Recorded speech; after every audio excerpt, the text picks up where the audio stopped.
खालिद चिश्ती साहब, एक तो ये बात जो शिराई साहब ने की है कि कुछ फैक्टर्स को अफगानिस्तान के अंदर इंक्लूसिवली ही न्यूट्रलाइज किया जाएगा, and at the same time Kabul Kandahar group और इनकी आपस में फ्रिक्शन, ये कितना अहम फैक्टर है उस प्रेशर के साथ जिसका जिक्र शिराई साहब कर रहे हैं।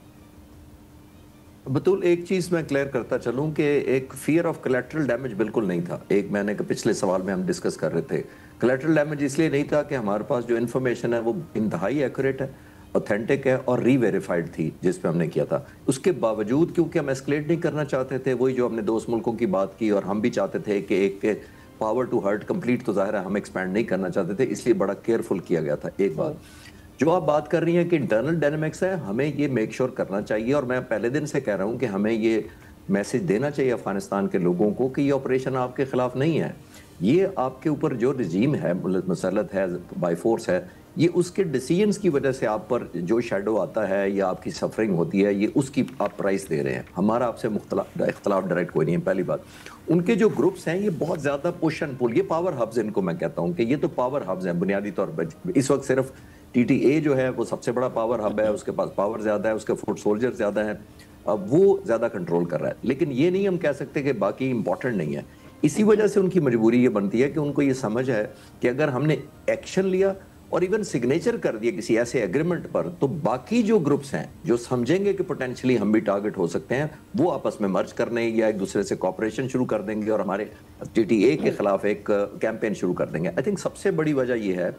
कि वो साइन तक नहीं करने को तैयार। नंबर वन,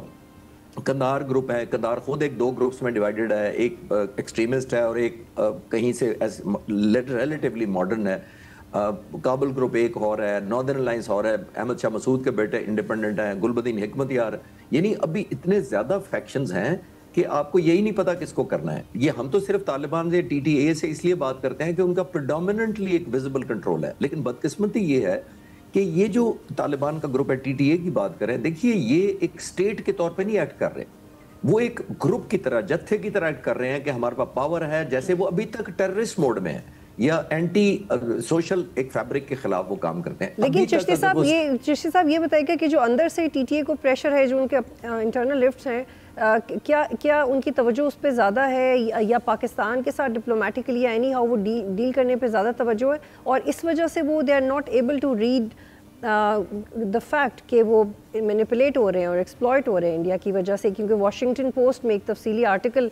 लिखा गया इसी हवाले से आज ही। देखिए, मेरा मानना ये है कि ये तमाम के तमाम जो खास तौर पे हुकूमत में ग्रुप है, उनके लिए जो इंस्टेबिलिटी है वो स्टेबिलिटी होती है। मैं अक्सर ये बात करता हूँ कि वो जितना इंस्टेबल होगा अफगानिस्तान, उतनी ही उनकी रेलेवेंस रहती है, दुनिया उनको इंगेज करना चाहती है, इंसेंटिव देना चाहती है। आज अफगानिस्तान स्टेबलाइज हो जाए, जैसे एक नॉर्मल दुनिया के मुल्क रह रहे हैं उस तरह होना शुरू हो जाए, तो जाहिर है कौन इनको इंगेज करेगा, कैसे इंसेंटिव देगा। जैसे इंटरनेशनल बाय लॉज या इंटरनेशनल लूट जो अक़वाम मुत्तहिदा जैसा भी है, अगर उसके कवानीन को सब फॉलो करें कि नेबरहुड का ख्याल करें, इंटरनेशनल पॉलिसी के एक जैसी होनी चाहिए, टेररिज्म को कोई सपोर्ट ना करे, तो फिर रेलेवेंस क्या रहती है इनकी? यही तो रेलेवेंस उनकी रहती है कि उनके इंस्टेबिलिटी फैक्टर को वो कन्वर्ट करते हैं into different advantages, financial advantages, military advantages, political advantages. वो पुश एंड पुल उनके लिए लगता है कि मैटर ऑफ सर्वाइवल है। दैट इज द प्रॉब्लम, जिसकी वजह से आपने नोट किया कि वो बार्गेनिंग चिप के तौर पे इसको यूज करते हैं। इंडिया फैक्टर जो अभी बात कर रहे थे हम पहले सवाल के जवाब में, कि इंडियन फैक्टर आता है क्योंकि एक बोली लगने वाला जिसकी लगनी है वो बोली लगवा रहा है, तो देने वाले बहुत मिल जाते हैं उसको। ये सबसे बड़ा एलिमेंट इस वक्त चाहिए। हालांकि मैं अगर ये स्टूडेंट ऑफ इंटरनेशनल पॉलिटिक्स अगर मैं कहूँ, तो देखिए चाइना ने सबसे ज्यादा इंसेंटिव देने की पोजीशन में था और है भी आज, इंडिया से कहीं ज्यादा। उन्होंने, चाइनीज ने कहा कि हम आपको नॉर्थ की तरफ ट्रेन का रास्ता देते हैं बनाकर, फिर उन्होंने कहा कि हम आपको CPEC में शामिल करते हैं। अगर आप सिर्फ इकोनॉमिक डेवलपमेंट की जस्टिफिकेशन दें कि हम तो ग्रो करना चाहते हैं, इंडिया हमें डेवलप कर रहा है, अहमद शाह जो था तरकई के ज़माने से लेके आज तक आपने देखा, अहमद करजई के ज़माने से लेके बाद में जितनी डेवलपमेंट्स हुई हैं, इंडिया ने तो उनको कोलैबोरेट किया उनके साथ।